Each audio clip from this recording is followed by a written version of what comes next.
Hey there, you fabulous folks. I hope your day has been absolutely awesome. We're back for another exciting episode of What If Naruto Was the Conqueror of the Shinobi World. A big shout out to the amazing author behind this fanfiction and show them some love. You'll find their details in the description box below. If this what if scenario is getting your imagination going, drop a comment down below and share your thoughts. And don't forget to explore more mind-blowing what ifs on the channel. Alright, without further ado, let's jump right into this video. The girl Haku looked at him with anger and a bit of shock. The ice user couldn't comprehend how did Naruto find out about Zabuza. He was part of the new team, he hadn't seen her before. She figured the jonin that fought Zabuza-sama could have told them what happened, but still. As she tried to find a way out of the situation, her eyes saw that the blonde was very relaxed. Either he wasn't taking her seriously, or he was overstating himself. She looked for ways to escape, she didn't know why, but she felt trapped. Naruto looked at her with red eyes full of hatred and anger. His eyes alone made her skin crawl, her breathing quickening. Can you lead me where Zabuza is? I need to talk with him. Naruto repeated his question. He already had an idea where the Demon of the Mist was. It wasn't hard to guess. After all, the Gato mansion wasn't far away. He figured he should be there. But he wanted to be sure and not wait until he decides to attack the bridge. That could easily result in his death. And Naruto needed him alive for a way to be inside the rebellion against Jaeger. Talk about what? Haku asked, not answering the question, her hand trying to reach for her saber needles. Before she could even grab one, she felt a grip on her wrist. She tried to move, but couldn't as the strength of the grip almost broke her wrist. I'm not going to harm him, but if you don't want to tell me, then. Naruto stopped talking. Grabbing a letter from his pouch, he handed to Haku. Looking at the small piece of paper, it was only a map, with a cross on top right, along with a blade symbol at top left. Haku couldn't find sense in the paper. Her eyes went to Naruto, who had released her wrist and had started walking away, his back in front of her. Show this to Zabuza, he will understand it, Naruto simply shouted as his figure walked further away. Haku stood silent, not knowing what to make of this. Oh, and I'm sorry for grabbing your wrist, Naruto added before disappearing from the view. The only thing left was the fog around the air. Haku touched her wrist, feeling numb from the strength used by the Uzumaki. Looking at the paper again, her eyes narrowed slightly. If Zabuza-sama decides to attend the bridge, then I will have no choice but to fight, even you Naruto, Haku thought, hoping it wouldn't come to that. But turning back to Zabuza-sama, opening the door, she noticed he was sleeping in his bed. Closing the door behind her, Zabuza's eyes opened immediately. His eyes relaxed at seeing Haku in front of him. His face took a serious look. What took you so long? Zabuza asked, knowing this shouldn't have taken so long. It wasn't the first time he was injured. I meet one of the shinobi of the leaf, Haku immediately answered. Zabuza raised a non-existent eyebrow at her answer, expecting that she must have surely take care of the brat, or at the very least paralyze him. He helped me to find herbs for you, but then he gave me this letter, Haku continued, grabbing the letter from her pocket, handing it to Zabuza, who looked perplexed. Who gave this to you? It was a new shinobi, not part of the group that attacked you. It seems Kakashi of the Sharingan has brought support, Haku explained, keeping an emotionless tone. Her mask was on her face. Zabuza didn't look surprised that Kakashi had brought help, but one thing he disliked was the possibility of losing. He knew Kakashi himself was strong enough to be a challenge, but now there were two jonin. As he thought of that, he opens the paper, seeing the map, his eyes widened before turning to Haku, who hid her surprised face behind the mask. Who gave you this? Zabuza demanded. It had been a long time. He wondered who was this Konoha shinobi that could have this map. Naruto Uzumaki. He told me that we could have a second chance at killing the Mizukage, Haku explained, remembering the words, and wondering why Konoha would care to help them. Zabuza on the other hand felt a shiver at the last name Haku used. Uzumaki, these people are like cockroaches, he thought, remembering the Red Death of Konoha, a beast in human form. He had even heard that she defeated Killer Bee of the Eight Tails by herself, but knowing her Kenjutsu skills, it wasn't far-fetched. She had even spared his life, a long time ago. You're still a green boy, young swordsman. If you ever master your sword, then return and we can have another fight. Her words ringed in his ears like bells. He remembered that day better than he should. After that day, he had trained until he passed out every day, wanting to have that fight, to fight a demon like her again, even if it meant death. But, 1 year before he was a master, the word had spread of the death of Minato Namikaze, the fourth Hokage, and Uzumaki Kushina, the Red Death. That night, Zabuza had drank a glass with whiskey in honor of a swordswoman like her. Looking at the paper again, Zabuza turned his head at Haku, who was still wearing the bloody mask. Take the mask off, Haku, you don't have to hide your face from me, Zabuza said with a small hint of sadness, but his firm voice hid it well. Haku said nothing but removed the mask, putting in the table nearby. We will continue with our plan. I will talk with this kid, let's see where this goes, Zabuza ordered, Haku giving a nod in understanding. Haku, if you see things going downhill, I want you to leave. The day went ahead, Haku checking him every now and then to make sure he was getting better. You have been quiet ever since you met that boy in the forest. What did he do to give you such an impression? Zabuza asked. I don't know, but he was strong and kind. Zabuza-sama, are you sure we should do this job? For someone like Gato? Haku asked her surrogate father. You already know why we are doing this, Haku. Gato is a worm, but his money is green. And we need it if we're going to fund the rebellion against Jaguar and that piece of shit water daimyo. Then again, I don't mind killing that fat scum and just take all his money, but lucky for him, I still have my reputation to uphold. Zabuza said with both pride and disgust in his voice. I understand, Zabuza-sama. Haku said sadly. Speaking of the worm, Gato then enters through their front door with a huge smug on his face. Haku quickly put on the mask. Behind him are his 2 samurai bodyguards and an unknown figure. Well, so much for the demon of the hidden mist. I hear you got your ass kicked by a bunch of brats, Gato said with a grin. Watch your mouth, Gato. They got lucky. They wouldn't be next time. Zabuza said with a bit of anger in his voice. Whatever you say. But I hear they have backup now. And as much I want to see you make a fool out of yourself again, I have a business to run. And that bridge will cost me this country. That is why I hired this guy as your backup. Gato introduces Zabuza and Haku to the unknown figure. He appears to be a shinobi. I have to say, Zabuza-senpai, you are not really living up to your title anymore, the unknown figure said with a smug smile. Zabuza just start daggers at the man. What are you doing here, Raiga? This is my job, Zabuza asked, who happens to know the unknown figure. And now it is mine too. Don't worry, senpai, I'm not here to step on your toes. Consider me as a way for you to even out the odds against the Konoha Shinobis. Plus, it is good to finally work with a fellow 7 ninja swordsman again. The now identified Raiga Kurasuki said. Raiga had blue eyes with a darker ripple around the pupil, waist-length green hair, with the top 2 bangs falling down on his cheeks on each side, and having dark full lips. He is also carrying a pair of unique swords attached to his sides. HMPH whatever, just don't get in my way, Zabuza ordered. Oh, I won't dream of it. Raiga said with a large grin. Haku then notices a large bag on Raiga's back. And it seems to be moving. What is that on your back, Raiga-sen? Haku asked. That's not important. Shall we go now, senpai? Raiga said, hoping to change the subject. Fine, but I have a score to settle with Kakashi. You can deal with the other jonin. Haku can handle the brats. Zabuza ordered. Well, I hope you enjoy this little reunion, because I'm not paying you two to socialize. Now, go show me why they call you two the demon and thunder of the hidden mist already. Gato ordered. If I were you, I stopped testing my patience, Gato. Haku, Raiga, let's go, Zabuza ordered, as he then led the two to the bridge construction site and their pending battleground. While Haku and the 2 mist swordsmen leaves the confines of their hideout, Gato couldn't help but smirk when they left. As soon as the Konoha Shinobis, Zabuza and Raiga are weakened, I want you to kill them all. I'm not wasting a cent on those grunts. But I want the bitch that broke my arm. She will make a fine bedslave. Gato said with a perverted grin. Boss, isn't he a man? One of his samurai bodyguard questioned with a raised eyebrow, hoping their boss is not sexually confused. You idiots. She obviously lied. Besides, she's too pretty to be a guy. And I'm going to make her scream like a bitch. Mark my words, boys, before this day is over, this backwater country will be completely under my thumb again. Gato declared with a sinister grin. Outside of Tazuna's house. It was a beautiful, peaceful morning. The sun was shining, the birds were chirping, and all of the 7 Konoha Shinobis were eager to start their day by escorting Tazuna back to the bridge. Tazuna never felt safer than ever. Before today, his ninja bodyguards were guarding him and his construction team by shifts, since 2 of the remaining genins still needed to finish their tree climbing exercise, with the supervision of 1 jonin. Luckily, Shikamaru and Choji managed to make it to the top of their trees yesterday, and their achievements were proudly celebrated with a huge feast by Tsunami, much to the Akamichi's delight. Now Tazuna will have the protection of 7 Konoha ninjas. 7, because their sunny blonde member is still fast asleep, due to an intensive training he had last night.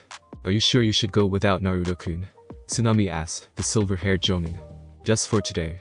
He has been training all day yesterday, and he deserves a little bit more rest. I'll leave Naruto in your hands. Kakashi said with a nice smile. But how about you, Kakashi-san? Are you and Choji-kun feeling alright? Tsunami asked, out of concern for her 2 former patients. Yes, somehow. Kakashi said, with a reassuring tone. Yeah, I feel a lot better. Thanks to you, Tsunami-san. Choji said with a warm smile to the young mother. Feeling glad that they are okay now, Tsunami was very happy that she was able to help the 2 ninjas get better. It was nice to feel needed. Well, that's good. Remember to not push yourselves too hard next time. Especially you, Choji-kun, Tsunami said with a smile.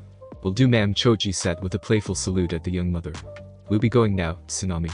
We'll see you tonight, Tazuna said, as he wished his daughter a sweet farewell, as he and his 7 ninja bodyguards made their way to the bridge construction site. Take care, Dad. Tsunami waved goodbye to them all, as they left. On a boat with Zabuza, Haku and Raiga. Are you two ready? Zabuza asked his right-hand woman and his fellow 7 ninja swordsmen of the mist. Yes, Zabuza-sama, Haku says with both determination and hesitance in her voice.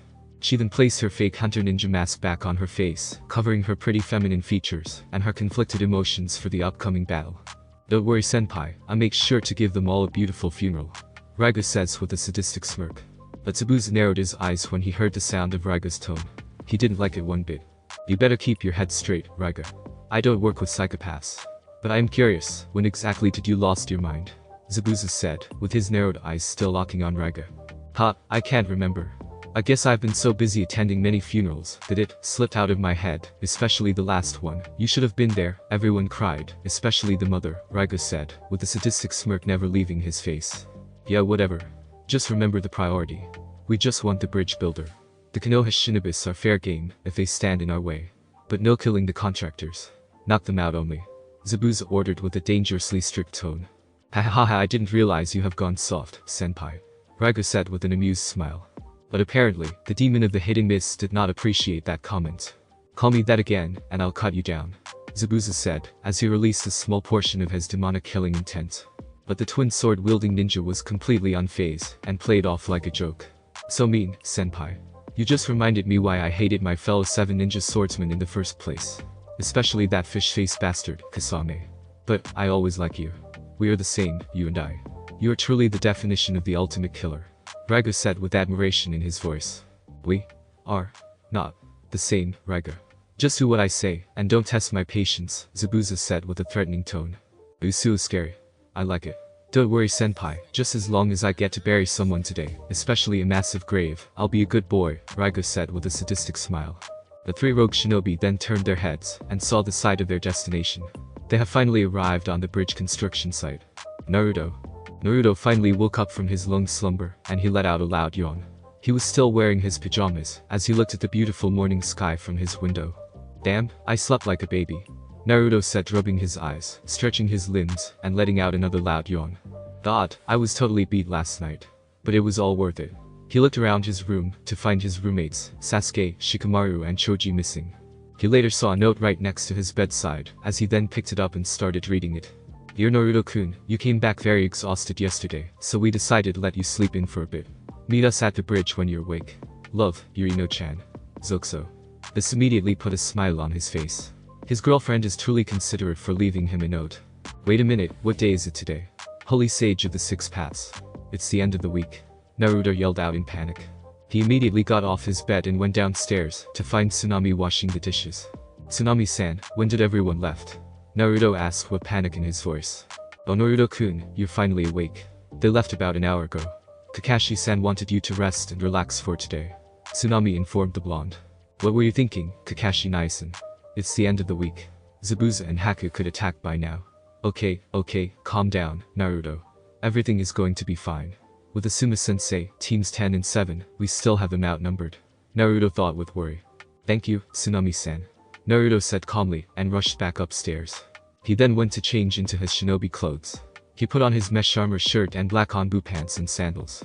He put on his maroon-colored jacket and metal-plated fingerless gloves and tied his headband tightly around his forehead. He then places all of his weapons back to his pouches and tucked the Regino-ken safely in his inner jacket pocket. Naruto then went downstairs to bid his farewell to the young mother. I'll be leaving now. Don't worry, Tsunami-san, I feel rested enough already. Naruto said with a reassuring smile. Tsunami was truly amazed at the sight of him. He really does look completely rested. Somehow. Last night when he came back from his training, he looked like he was about to collapse at any second. But here he is now, looking fresh like nothing happened. Wow, you're like a ball of energy, Naruto-kun. What's your secret? Tsunami asked. I have my ways, Naruto said with a smirk, but he could feel Kurama rolling his eyes in his mindscape when he said that. Well, be careful and please take care of my father, will you? Tsunami asked. Will do, ma'am, Naruto said with a bright smile that made her smile as well. With that, Naruto finally left the house and was on his way to the bridge construction site. As Naruto was running through the woods, he immediately stopped when he felt 2 low chakra signatures approaching the house. At first he dismisses the thought, feeling it could some random civilians. But then he sensed a strong emotion of malice radiating from them. He didn't want to leave Tsunami and Inari alone, knowing 2 possibly hostile individuals are coming, and didn't want to risk sending a shadow clone to deal with them, when they could be dispelled by a lucky hit. So Naruto decided to turn back to personally handle the matter himself. House. 2 samurai thugs showed up at the front of the house. One of them then sliced down the door like it was paper with his katana. Tsunami was shocked when she heard the sound of her door breaking apart and gasped when she saw the 2 intruders before her. One of them is a light-skinned man with bluish-white hair and black eyes. Line markings are tattooed under his eyes. He wears a dark purple hat on his head, the top of which extends far beyond the top of his head. He also wears a blue jacket with multiple pockets, and tied to his waist is his blue-handled katana. The other is a tall-statured man, who wears an eye patch over his right eye, and has brown hair which he parts in 3, finishing in an elaborate top knot. He has an intricate tattoo that seemingly stretches across his entire left side and left-right inner thigh, as well as a stitched scar on the left side of his forehead and the left side of his mouth. He wears what seems to be a loose-fitting kimono, albeit not in the traditional manner, as the top half of the outfit folds around his waist, leaving his upper body exposed. He also wears bandages wrapped around his waist, simple sandals, and carries a fairly long sword. So you're Tazuna's daughter, huh? Too bad, you'll be coming with us now. The samurai thug with the purple hat said to Tsunami. Who are you people? What do you want? Tsunami asked, with great fear in her voice. Haha, quite a beauty, isn't she, Zori? The samurai with the eye patch said, as he licked his lips and gazed hungrily for the pretty young mother. Keep it in your pants, Waraji. We got a job to do, remember? And I don't want to bring bad news to Gato. The now identified Zori says, reminding his partner, Waraji, of their objective. Gato? Tsunami asked, as her fears had risen up than ever. The monster of a man that took her husband is now after her. Inari heard the sounds of his mother's screams and broken plates, so he rushed downstairs only to find Tsunami on the floor, with her back against the wall, as the 2 scary-looking thugs stalks her every step. Mother. Inari yelled out to his mum. Tsunami heard the sound of her son's voice, and her eyes immediately widened in fear. No? Don't come out here. Run away. Hurry. Tsunami yelled out to her son to flee. Don't move, kid. Zori says with a dangerously strict tone, enough to froze the little boy where he stood. Should we grab this one too? Waraji asked his partner. No. Gato asked for just one hostage. Zori answered. Hostage? Inari thought in fear, knowing that he and mother's life are in great danger. But hearing that they don't need another hostage, somehow puts a large sinister grin on Waraji's face. Alright, then let's cut him open. Waraji yelled out excitedly, as he slowly took out his katana, intending to slice the little boy to ribbons, before finally ending his misery. Hearing the threat on her son, caused Tsunami to immediately panic. Wait. Please don't hurt my son. I'm begging you, he's just a boy. Tsunami pleaded and tried to reason. Not a chance, sweet tits. I've been dying to slice something up, and your dumb kid will be a much better prey than that wild boar we ran into the forest. Besides, what's in it for me? Waraji said with a perverted grin at the end. I'll do anything. Just please don't hurt him. Tsunami begged once more, not knowing the repercussions of her desperate plea, as she was blinded by her motherly instincts to see Waraji's perverted grin grew wider. Anything, huh? Hahaha, Waraji said, as he licked his lips once more. Well, since you are so generous, how about you let us have some fun with you first? Waraji said, as his perverted grin grew wider, and slowly walking towards the helpless young mother. All Tsunami could do was gasp, as her eyes widened in fear. Is she really about to be raped in her own home? Are you out of your mind? Gato wants her unharmed, you idiot. Zori yelled out for partner's antics. He says that, but we both know what he intends to do with her. And as his loyal bodyguard, isn't it our duty to sample the goods before he enjoys his meal? Waraji said, as he is now inches away from Tsunami, and grabbed her by her pink blouse. You do what you want. I'm not getting in trouble just because you're fucking horny. Zori says with a scoff and looks away. Fine. More for me then. Waraji yells in delight, as he immediately rips Tsunami's blouse, exposing her white lace bra and well-toned belly, causing her to scream. Nuo. Don't touch me. Tsunami yelled out in tears in her eyes, and tries to fight off the eye patch-wearing thug, but apparently her struggles only spurs him on even more. He then forcefully pinned her against the wall, as his chest was pressing against her subtle breast. Don't worry, beautiful. I won't bite. Much. Waraji whispered in her ear, as he licked her tearful cheeks. Seeing his mother helpless, and being sexually assaulted, made Inari cry his eyes out. He couldn't do anything. He was completely frozen. He didn't want to die. He was a coward. Naruto was right, Inari thought with great sadness in his heart. When push comes to shove, he couldn't do anything to help the person he loves. He was truly ashamed of himself. But then he remembered what Kakashi told him about the blonde Uzumaki. He was you, Inari. He was a sad little boy, who had his heart broken so many times. My guess is, he just got tired of crying, and decided to do something about it. Inari's eyes widened for the silver-haired Jonin's words, and his crying lessens a little. He remembers what his father once told him. If you really care about something, protect it. Even if you have to put your life on the line, protect it with both arms. Inari stopped his crying and wiped his tears away. He finally knew why his father smiled before he was executed by Gato. He was happy. Because in the end, he did what he had to protect his family. And even though he failed to save his country from Gato's tyranny, he knew he did his best. And he trusted his son to succeed where he failed.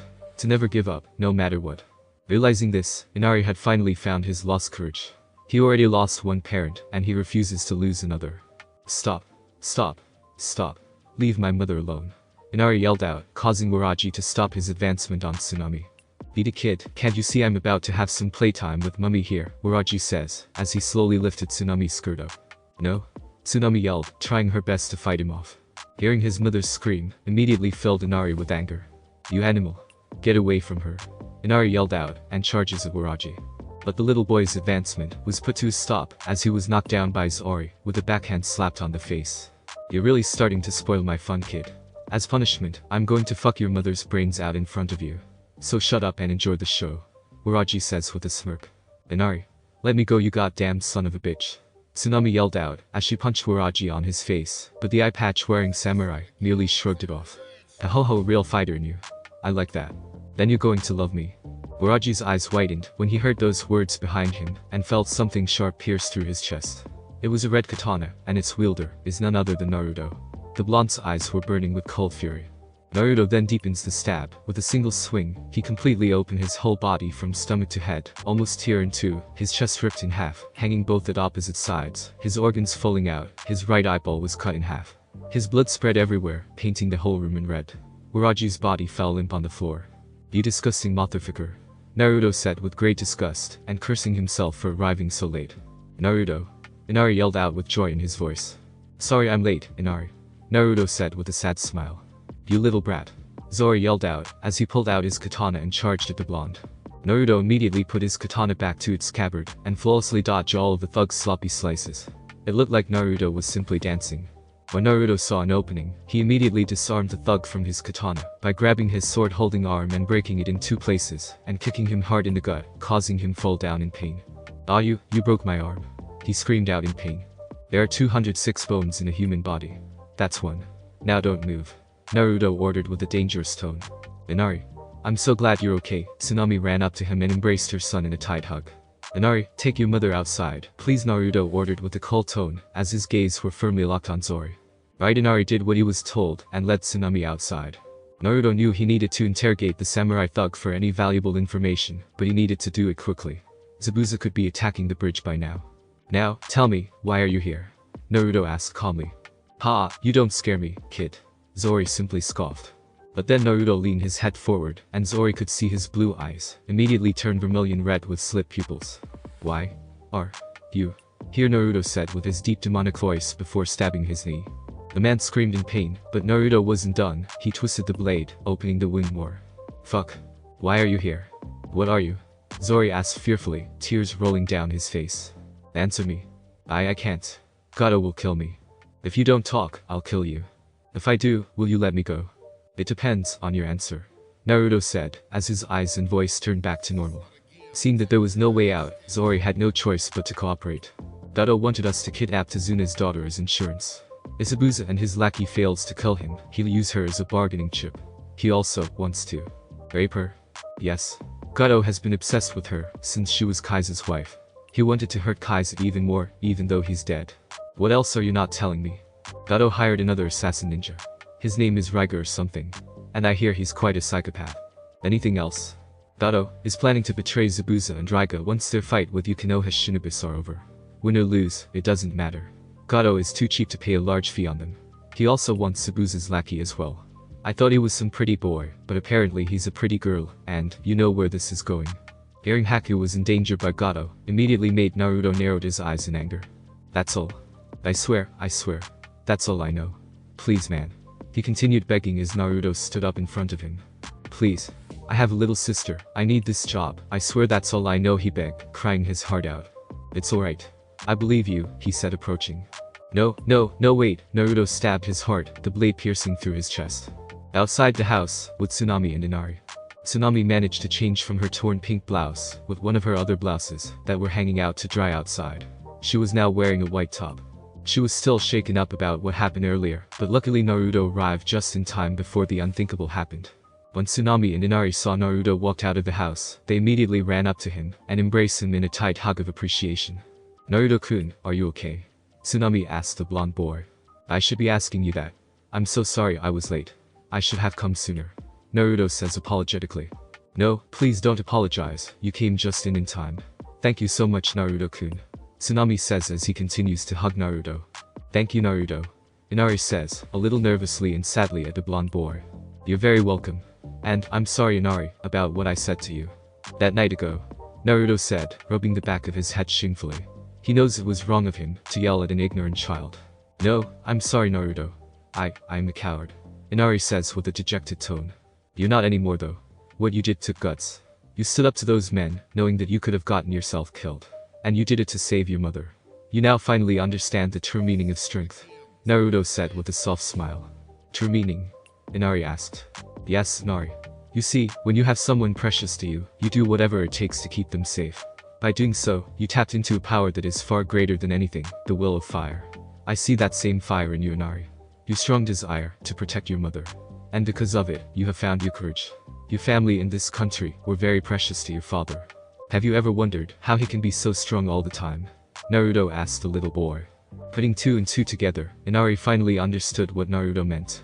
He wanted to protect us, Inari said with wide eyes, finally knowing where his father's strength comes from.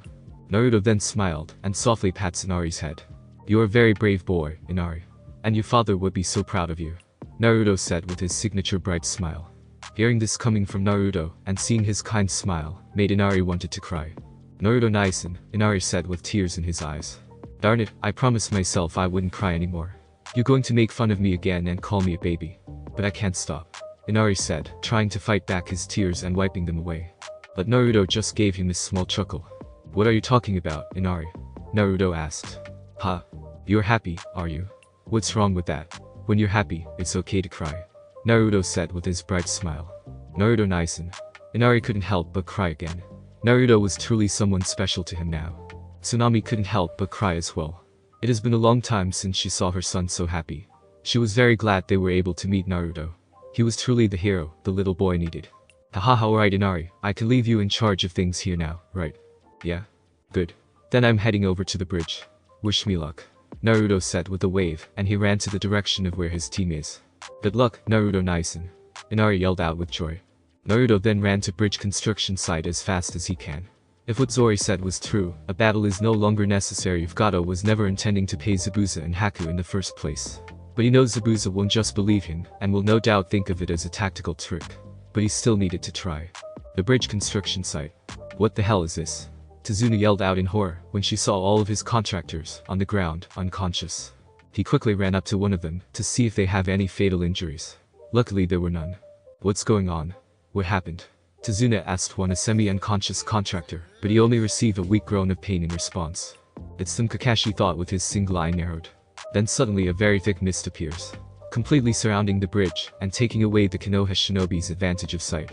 This is the hidden mist jutsu, but it is much more thicker than last time, Sasuke thought as he analyzed his surroundings. "Everyone, they're coming," Kakashi yelled out, alerting his fellow Jonin and their genins of their upcoming opponents. Kakashi then lifted his headband, revealing his single Sharingan. They all took a defensive formation as they surround Tazuna in a circle. Tazuna was still very fearful, despite having the protection of 2 elite Jonins and 5 genins. "I knew he was still alive." Making an appearance Sosune, Kakashi said, with a serious tone. They heard the sound of a deep chuckle around them, which Kakashi and Team 7 immediately recognized the voice. "Sorry to keep you waiting, Kakashi. I see you and the brats have some backup now, hahaha, and it's none other than Asuma Sarutobi, of the 12 Guardian Ninja. Looks like I'm going to get a lot of money out of this job after all," Zabuza said with a laugh, as he recognizes Asuma for the large bounty on his head. But the Sarutobi immediately scoff at the threat of this life. There is no way he is going to get killed because of his stupid bounty. "I'm not that easy to take down, Zabuza. And who knows, I might collect a bounty on your head," Asuma said with a smirk, as he also recalls Kiri's bounty on Zabuza's head, that was almost as large as his. Tough talk from the son of the Hokage. But we all know that today is the day you all die. Don't take it personally though. It's just business. But that doesn't mean I won't enjoy it a little bit. I mean, look at that one. He's still trembling. Poor thing. Zabuza said with a mocking tone at Sasuke when he saw his hand was shaking. Sasuke immediately stopped his trembling hand and widened his eyes when he heard Zabuza indirectly called him out. Then suddenly 7 water clones of Zabuza appeared in a flash, surrounding them all with their Kubikirabacho on their shoulders. After a moment of intense silence, one of the Zabuza clones noticed that Sasuke was actually smirking and tightening the grip of the kunai in his hand. "I'm trembling with excitement," Sasuke said, with the confident smirk never leaving his face. "Go for it, Sasuke," Kakashi said with a nice smile. In a blink of an eye, Sasuke easily destroyed the water clones, turning them back to their liquid form. I see it, Sasuke thought to himself, as his vision was somehow becoming much clearer. Now from a few feet away from the Konoha Shinobis, Zabuza and Haku revealed themselves to their opponents. Despite the misty environment, they can still see the assassin ninja pair, as bright as day. Well, so he could see through my water clones, eh? That brat has grown quite a bit. This means a rival of speed has finally emerged for you, Haku, Zabuza said to his female partner. So it seems, Haku responded with an emotionless voice. So we had it right. It was all an act, with that cute little mask of yours, Kakashi said accusingly at Haku. So I guess all that about being a hunter ninja, protecting her village was just a bunch of bull, Sasuke added in. They look pretty chummy to me. I say they've been pulling scams like that for a long time, Asuma said, as he observed how close their enemies are. You got some nerve, facing us after pulling that trick of yours, Choji yelled out with his fist in the air. And hiding behind a mask. Who does she think she's fooling? Kakashi added in, but apparently his Genin team just sweat dropped at the ironic statement of their masked sensei. Speak for yourself, Sensei, Sasuke, Sakura and Choji thought in unison. Sasuke then narrowed his eyes at Haku. That's it, I'm taking her out, Sasuke said, hoping he will be given the opportunity to test himself against a potentially powerful foe, who looks to be only a few years older than him. With Haku and Zabuza. He's impressive, Haku said to Zabuza, regarding Sasuke's speed. HMPH, the swordsman merely scoffed. Even though the water clones were just 1/10 the strength of the original, he did destroy them all easily, Haku praised the Uchiha's abilities. That moves still give us the first advantage. Once I give the signal, prepare to sweep in and go after the Genins, Zabuza ordered. Right? Give it up, Zabuza. We have you outnumbered, Kakashi warned threateningly. But that warning simply made the giant sword-wielding ninja chuckle. Clearly the copy ninja had forgotten the hidden mist jutsu was made to fight against many enemies. And as long as you're a master of the silent kill technique, which they are, victory is possible. It seems that way, but let's even out the field, shall we, Raiga? Zabuza yelled out. Raiga suddenly appeared behind the Konoha Shinobis, on the opposite side of the bridge from Zabuza and Haku. Everyone had their eyes widened when they saw Raiga, as he took out a pair of unique double-edged swords from his waist. Both blades have an upward curved bladed prong near the tip of one side of the blade, and another one near the base of the blade's other side. Asuma and Kakashi immediately recognizes the infamous blades and its wielder, Raiga Kurosaki, the Thunder of the Hidden Mist and another member of the 7 Ninja Swordsmen, wielder of the Kiba Blades. This is not looking too good, both Konoha Jonins thought. Raiga then raised both his swords up in the air, and with a spark of electricity that was releasing from the blades, soon followed by the sounds of loud thunder that was exploding from the clouds. He then slashed his swords downwards, and summoned a barrage of natural lightning from the sky that was aimed towards the Konoha Shinobis. Evasive maneuver. Now, Kakashi yelled out, as he grabbed Tazuna and jumped out of the way, along with the rest of the Konoha Shinobis, as they narrowly evaded the barrage of lightning strikes. But the attack did what it was intended to do, separating them from each other. Haku immediately rushed towards the Genins, while Zabuza ran towards Kakashi. Kakashi managed to get Tazuna out of harm's way, but when one of the natural lighting was about to strike Tazuna down, Kakashi, with the help of his Sharingan, quickly made a couple of hand seals, and jumped up high in the air, and used his Rikiri to literally cut the lighting in half, before it could hit the bridge builder. No wonder he calls it the lightning cutter, Asuma thought with amazement. Suddenly, out of instinct, Asuma managed to dodge a side swipe by one of the Kiba blades, but received a strong kick in the chest, sending him a few feet away, but was able to land on his feet. He then turns his head to his newest opponent, the Thunder of the Hidden Mist, himself. Your opponent is me, Asuma Sarutobi. I'll make sure to give you a beautiful funeral, Raiga said with a sinister smile. Haku ran towards Sasuke in an impressive display of speed, with a senbon in hand. Sensing her presence coming from behind him, the Uchiha immediately turned around and used his kunai to block the very fast swipe of the throwing needle. The Uchiha and the Yuki were now locked in a stalemate, trying their best to overpower the other with their weapons. You're good, but now you only have one free hand, Haku said in a very calm tone. Sasuke was confused at what she was implying, until his eyes widened when he saw Haku made a couple of hand seals, with only one hand, which is considered impossible. Secret Jutsu. 1,000 Needles of Death. Haku stomped her foot on the watery ground, causing it to splash upwards. The water in the air then suddenly transformed into thousands of throwing needles. They were now floating in the air and are aimed towards Sasuke. Shit. Calm down, Sasuke. Remember the training, channel your chakra to the bottom of your feet. Sasuke then focuses his chakra on the soles of his feet and could feel his movements was now significantly faster. When the thousands of senbons were shot towards the Uchiha in an unavoidable speed, Sasuke managed to jump up high in the air before any could hit him. As Sasuke was still mid-air, Haku didn't notice that she was now surrounded. Fire style. Phoenix Flower Jutsu. Ino blew out multiple large fireballs towards the Yuki girl. Her fire attacks are much more stronger now, since she has finally mastered the tree climbing exercise. She couldn't help but be proud of herself, especially with the results she had. Haku did her best, as she dodged the extremely hot balls of fire, until she heard the sounds of something huge, rolling her way. Human boulder. Choji charges towards Haku, in his giant bat-like form. Haku then made a couple of unique hand seals. Ice Style. Crystal Wall. A large wall of very durable ice rose from behind her, which the Akimichi collided with in full speed. But it only made a small crack on it. Apparently it was as strong as steel. Hyoten. Ino said in her thoughts, shocked that their enemy has a bloodline. Haku was now very tense. She underestimated the Genins before her, and now she can't afford to fight with only half her strength. She was outnumbered, but she wouldn't be overpowered so easily. Her deep thoughts were broken when she heard the sounds of footsteps running towards her. Fire style. Fireball Jutsu. Sasuke fired a very large fireball towards the Yuki girl, but she was fast enough to dodge it, causing it to explode behind her. But the lower part of her pants were slightly singed by the heat. I'm sorry about this, but I cannot afford to waste any more time here. If the bridge builder is eliminated, this fight is over. Haku said, as she turned her head at Tazuna's direction, who is currently taking cover behind some cinder blocks, as he watches Kakashi fight against Zabuza. She then placed 3 senbons between her fingers, and threw them all towards Tazuna. All of the Genin's eyes whitened in panic when they saw the senbons in mid-air, heading towards their client. Tazuna-san. Watch out. Sakura yelled out. Tazuna turned his head around and his eyes whitened in fear. As he prepares himself for his inevitable doom, someone quickly rushes in, and landed in front of him. It was Shikamaru. The Naru then made of a couple of hand seals, and slammed both his hands on the ground. Earth style. Mud wall. A medium-sized wall made of earth rose from the ground, and blocking the incoming senbons, before they could hit the bridge builder. That was too close, Shikamaru said to himself, panting a little, as he was now kneeling in front of his wall of earth, tired and exhausted. Thanks kid. I owe you one, Tazuna said with a sigh of relief. To be honest, I didn't realize it could work. I'm still working on my earth chakra exercises, but luckily I know the hand seals for this jutsu. Plus, my chakra reserves are still very small, compared to my teammates. Shikamaru admitted with a small laugh. Tazuna just gasped in shock, and his jaw literally dropped. He couldn't believe that the lazy pineapple-haired kid didn't even know that his jutsu would work or not.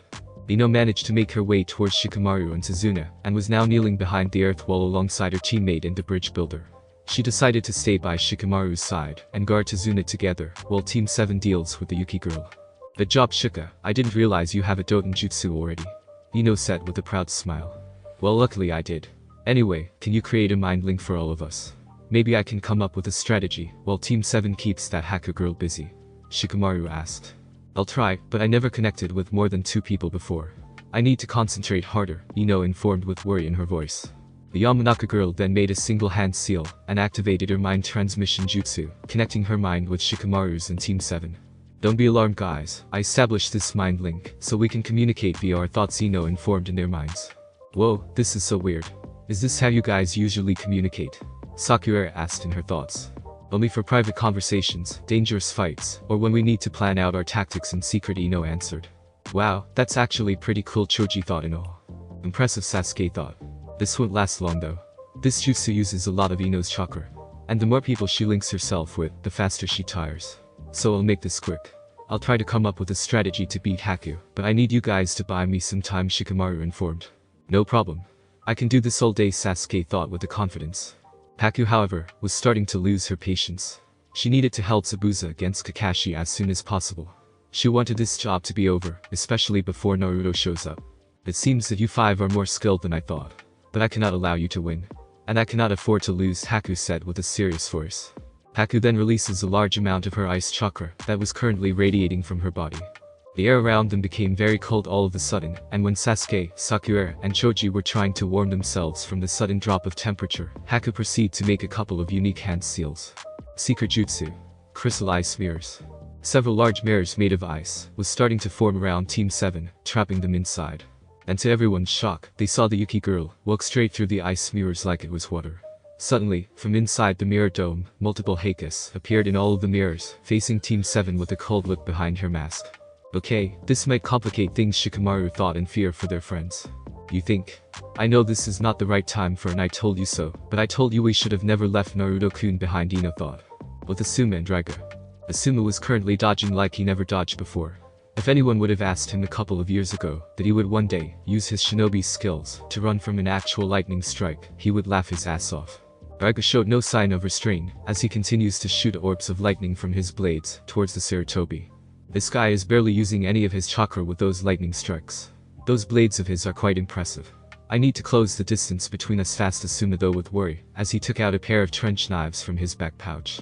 When he was able to find his footing, Asuma chakra sprinted his way towards Raiga in full speed, with his wind chakra enhanced knives in both hands, ready to slice the swordsman in half.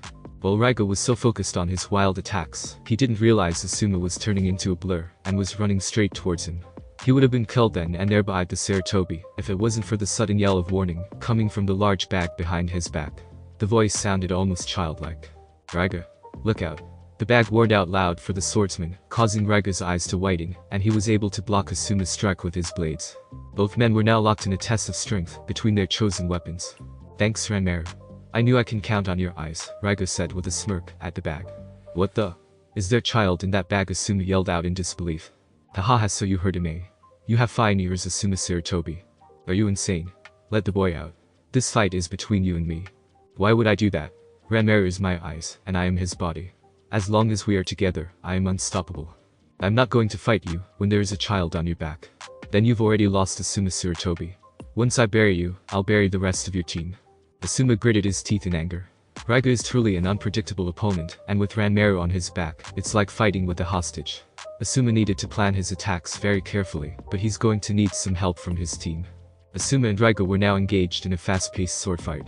Sparks were made with every clash of steel, and slice marks were beginning to appear on the ground they are standing on. The mist swordsman had the advantage, since he has the longer weapon, also the fact that Asuma was doing his best not to attack Raiga's back. Asuma realized he needed to get the child away from Raiga first, before he can defeat the mist swordsman cleanly. But the question is how? His answers were given when he saw Ino and Shikamaru were taking cover behind a wall of earth, with Tazuna behind them. He needed to get in touch with Ino, so they can communicate via her mind link, but Asuma needed to get her attention first. Asuma then jumped backwards to get some distance from Raiga. He proceeded to make several hand seals, and took a very deep breath. Wine style. Great breakthrough. Asuma blew out a powerful gust of wind from his mouth, sending Raiga a couple feet away, but was able to anchor himself to the ground with his swords. The wind was actually powerful enough to clear some of the mist away, but not fully. But it was enough to get Ino and Shikamaru's attention. Ino? Mind link. Asuma called out to his female student. Oh man, I'm so going to have a headache after this. Shikamaru, whatever plan you have for Team 7, you better relate to them now. Ino said in panic. I just need another minute. It's hard to think calmly under these circumstances, Shikamaru said, as he was now in his strategic thinking pose, seeing every best possible outcome for his plan of action. Well, please think quickly. Asuma-sensei needs my help, Ino said. Ino then made a single hand seal, and extended her mind link towards Asuma. But the mental expansion was taking its toll on the Yamanaka girl's mind, as the vein on her forehead was turning visible, and a small amount of blood is dripping from her nose. You're linked to Asuma-sensei, Ino thought, with a very pain-filled voice, which did not go unnoticed by her sensei. I know you're under a lot of pain right now, Ino, so I'll make this quick. Inside the bag on Raiga's back is a child. He might be an accomplice of Raiga, but I can tell from his soft voice alone, he is no older than 7 years old. When I give you an opening, I need either you or Shikamaru to get the child away from him. Understood? Asuma asked. Understood, Sensei, Ino answered. Good. Now break the link between us. Before you pass out, Asuma thought with worry.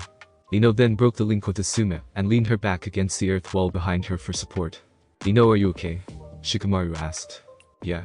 I think I can last another 5 minutes. Please tell me you are done with your plan. Ino asked desperately. Yes. I already related to Team 7. You can break the mind link now, Shikamaru informed. Didn't need to be told twice, Ino finally severed the mind link with everyone, finally allowing her mind to rest before it breaks. Asuma then returns his attention back to his very unstable opponent. Is that all you got, Asuma Sarutobi? A little breeze. Raiga mocked Asuma's earlier wind jutsu attack. Is this idiot for real? Wind beats lightning, that's a general fact, Asuma thought in annoyance. Don't worry. I still got plenty of tricks up my sleeve, Asuma said, retaking his battle stance. Haha, I was counting on that. Face it, you won't beat me.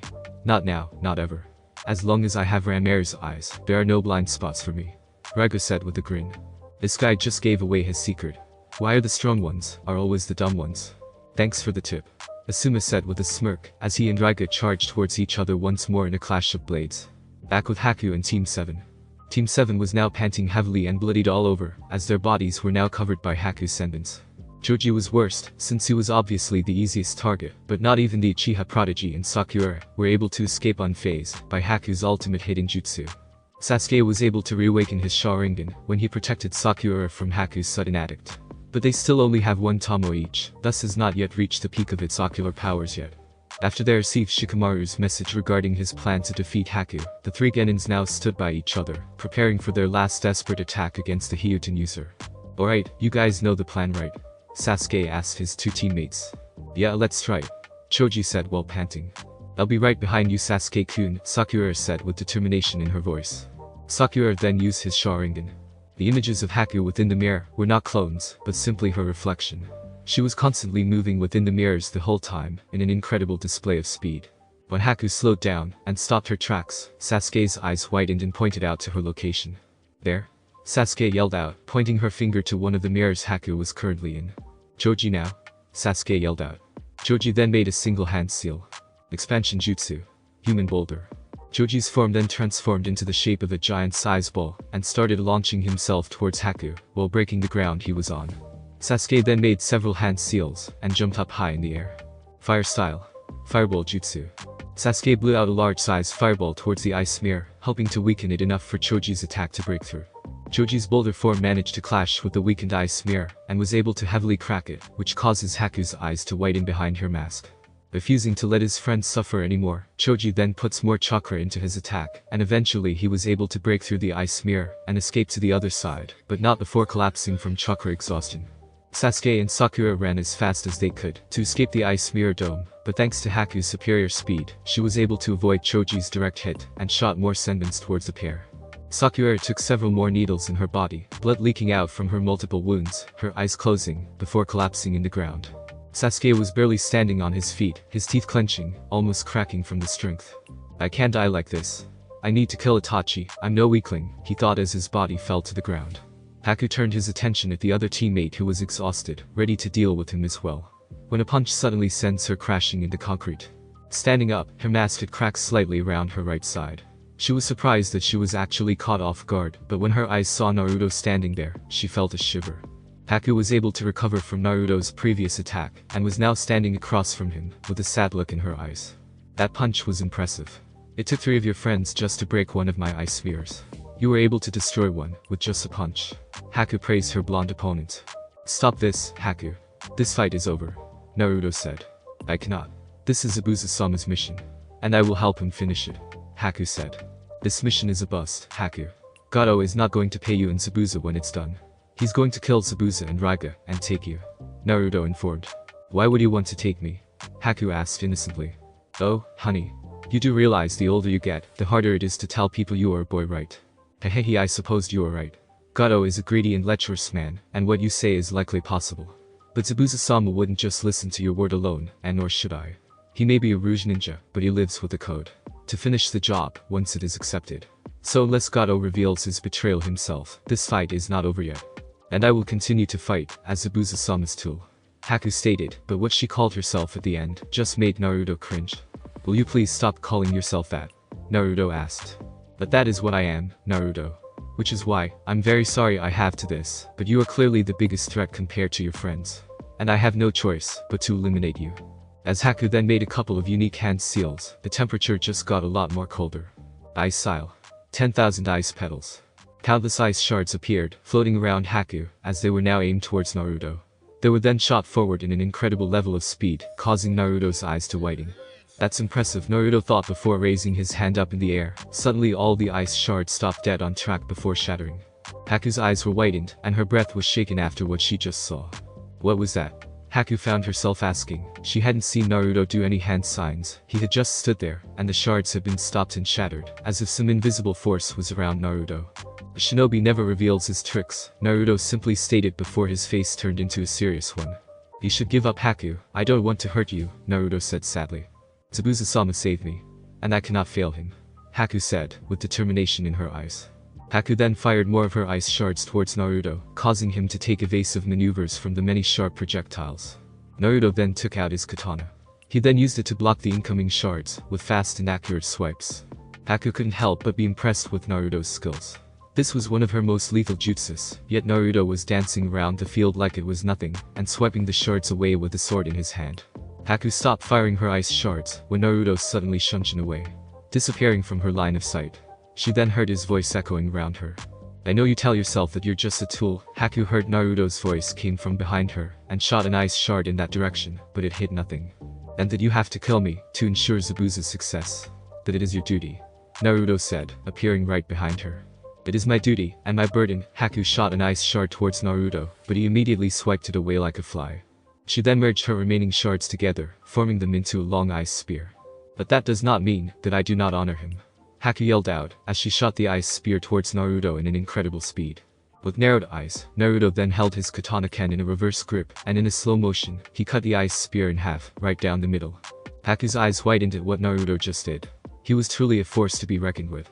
Realizing long-distance assault won't work on him, she then formed two ice swords in her hands, and charged forward. Naruto charged forward as well, and they clashed in battle of swords. Despite having two swords, Haku was losing, as Naruto's blade was slowly cutting through her weapons.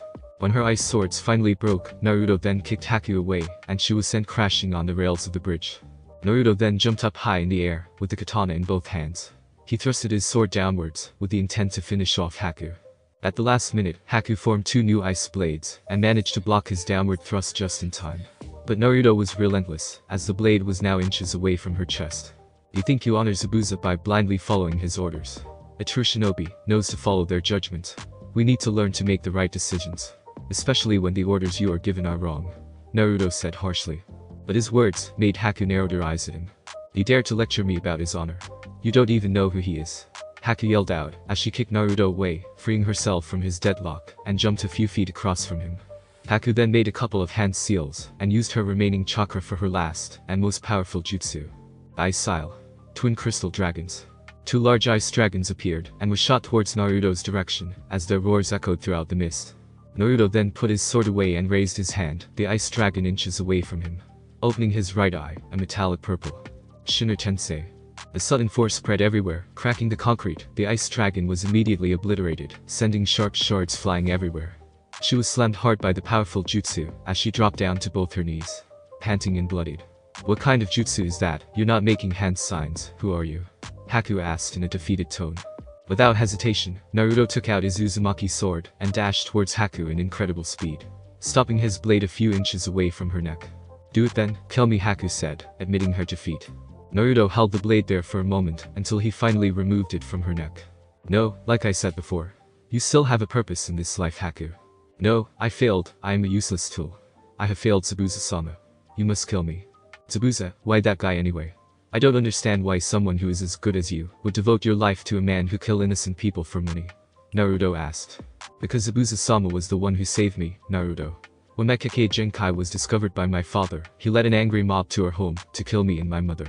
My mother died protecting me, but when my father was about to kill me, my Hyutin was unleashed. I killed the mob and my own father, and I didn't even know how I did it. I spent weeks in the streets, all alone, digging through garbage just to get to some food. But luckily, ever since my Hyutin was unlocked, the cold never bothered me anymore. But I would still try to wrap myself in something warm if I could. But then Zabuza-sama found me. He did not shun me like everyone else. I know, my special powers were just what he wanted, but he made me feel necessary again. And for the first time, in a long time, I was happy. He became your family. Your home. Teehee, yes, I'm really glad I met you, Naruto. You're a good man. And I wish I could get to know you better, Haku said, with tears in her eyes. Like I said before, Haku, I'm not going to kill you. This battle was folly from the very start. Gato wants to kill all of us. And we are just made it easier for him, Naruto said. Please, you must. Haku stopped her sentence midway, when both she and Naruto heard the sounds of 1,000 birds chirping from a distance. Haku's eyes widened in fear when she realized what was happening. Zabuza was in danger. She quickly tried to get up to save him, but was immediately pinned down by Naruto. He then ties her hands together behind her back and placed a chakra suppression seal on her. Haku was now powerless to do anything. No, please, let me go. Haku begged and struggled to get free. Suddenly the mist was starting to clear, and they could see Kakashi from afar, with his signature Rikiri in his hand. They also saw Zabuza being pinned down by a pack of ninja dogs, and was completely immobilized. When Haku saw Kakashi running towards Zabuza, with the lighting blade in his hand, Haku's fears had risen, and tears were threatening to fall from her eyes. Naruto, please let me go. Please, let me save him. Haku begged with tears in her eyes. But Naruto gave no response. All he did was close his eyes, like he was focusing. No? Zabuza-sama.